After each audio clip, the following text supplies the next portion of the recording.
আমার কাছে যখন কান্না করে তখন আমার হৃদয়টা ফেটে যায়, তখন আমার বুকটা ফেটে যায় যে ওরা করছে কি।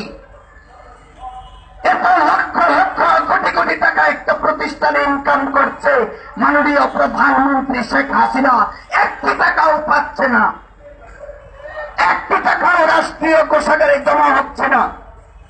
আমাদেরকে এই টাকা থেকে যতটুকু বেতন দেওয়া হয় সেটা হচ্ছে কিঞ্চিত পরিমাণ। এই কিঞ্চিত পরিমাণ টাকার পরের টাকাগুলো কোথায় যায় সারা বাংলাদেশের কেউ জানে না। সেই বিষয়টা দেশবাসীকে জানানোর জন্যই আমাদের এখানে বসা। আজকে আমার দুঃখের কথাগুলো বলার জন্য এখান থেকে সারা দেশবাসীকে আমি একটি জিনিস জানাতে চাই। ধনীর সন্তানেরা পড়ালেখা করে 18 টাকায়, আর গরিবের সন্তানেরা পড়ালেখা করে পড়ে 650 টাকায়। এই বৈষম্য কোনোভাবেই আমি মেনে নিতে পারছি না।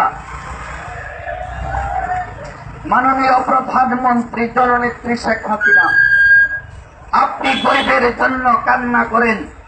আমি এখনো বলছি, গত 3 দিন আগেও বলেছিলাম, আপনি আমাদের দেখে চেয়ে দেখুন, আমরাও আপনাকে চেয়ে দেখব। আপনি গরিবের সন্তানদেরকে মানুষ হওয়ার জন্য সুযোগ দিন, সারা দেশবাসী আপনাকে সুযোগ দেবে। আমরা যারা এখানে শিক্ষক আছি, আমরা প্রত্যেকের ঘরে ঘরে যাই, আমরা প্রত্যেকের ঘরে ঘরে দুয়ারে গিয়ে আমরা ভিক্ষা করব, বলবো জননেত্রী শেখ হাসিনা আপনার সন্তানকে 10 টাকা, 15 টাকা, 18 টাকায় পড়ালেখার সুযোগ দিয়েছেন, আপনারা আমার নেত্রীকে অবশ্যই অবশ্যই দেখবেন। আমাদের কথা শুনবে না? সারা বাংলাদেশের জনগণকে আমাদের কথা শুনবে না? যদি আমার স্যারের মতো আমরা স্যার হয়ে থাকি, তাহলে আমার এলাকার 50 জন, 100 জন, 500 জন, 1000 জন আমাদেরকে সালাম দেন, আমাদেরকে এখনো সম্মান করেন।